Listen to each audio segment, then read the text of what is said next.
While the Council of Jerusalem seemingly only gives information about theological aspects of the church, it in fact gives insights into the political situation in the church.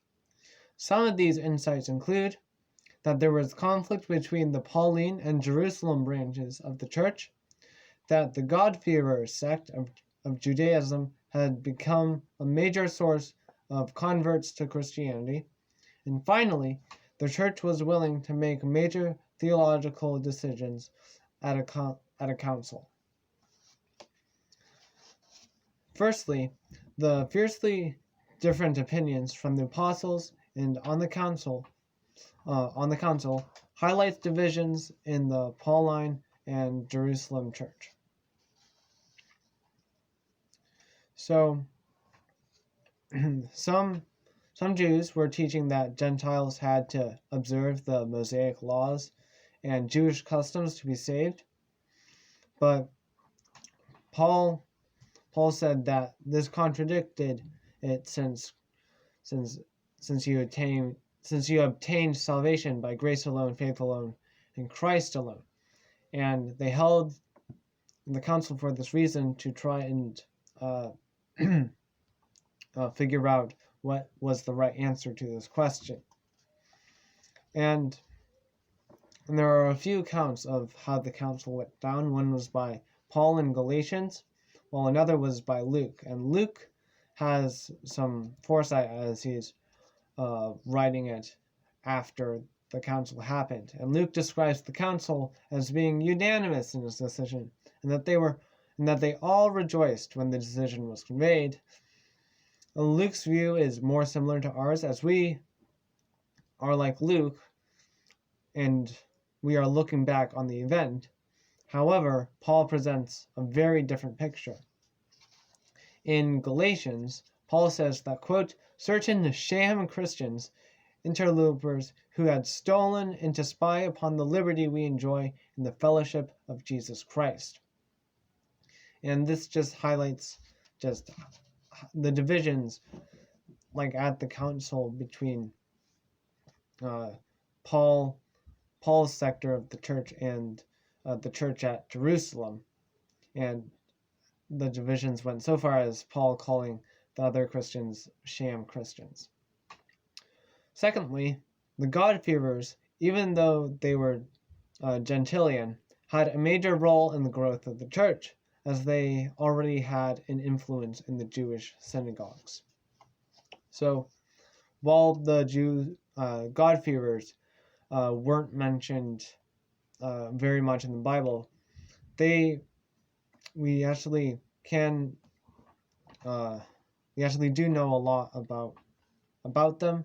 They observed the Noahide laws, which are slightly different from the Mosaic laws. The Noahide laws were from Noah instead of Moses, and some of these are very similar to the Mosaic laws, including, quote, don't deny God or blaspheme God, don't murder, engage in illicit relations, steal, or eat from a live animal. And the God-fearers were not ethnically Jewish, but participated in Jewish practices, and they also defended the Jewish faith, and they were among the higher class in society and were generally wealthier.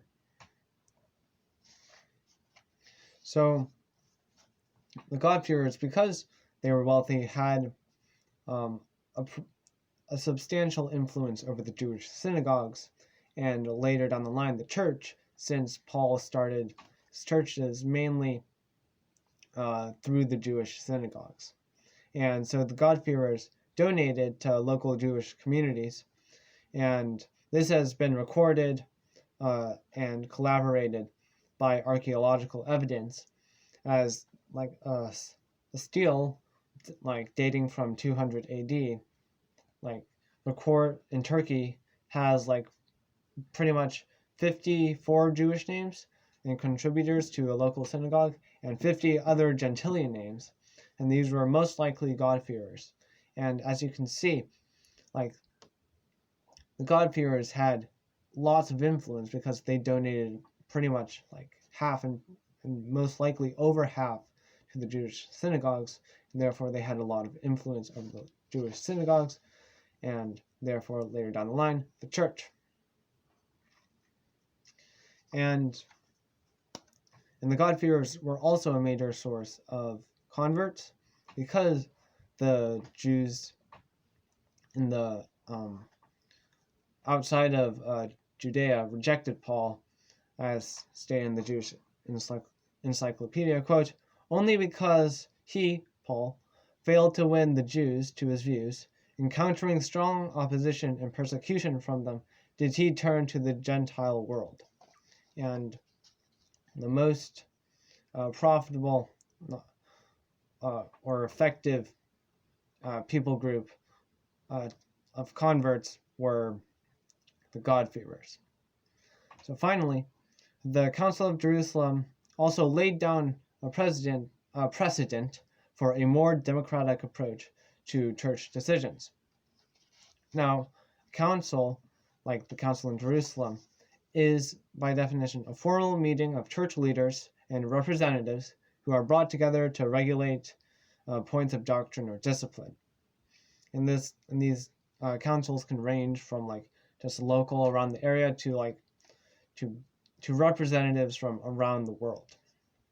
And this is a more democratic model rather than just a few people at the top, like the cardinals or pope, just making all the decisions. They actually had a more like democratically political system. And as Paul Johnson says, quote, "The Council of Jerusalem is the first political act in the history of Christianity." And it's political because it was actually, democratic and required like, participation and keeping up of events. And so the decision to have different factions meet together to discuss the issue was a major turning point in the history of the church.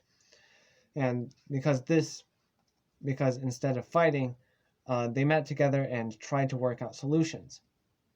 And this was really groundbreaking in the church, as it allowed for dialogue in councils and also a more democratic model for the church to more accurately reflect the interests of the Christians in the church. So, while the Council of Jerusalem seemingly is only theological, it in fact gives insights into the political situation in the church. That firstly, there was conflict between the Pauline and Jerusalem branches of the church. That secondly, the God-fearer sect of Judaism had become a major source of converts and influence on Christianity. That finally, the church was willing to make a more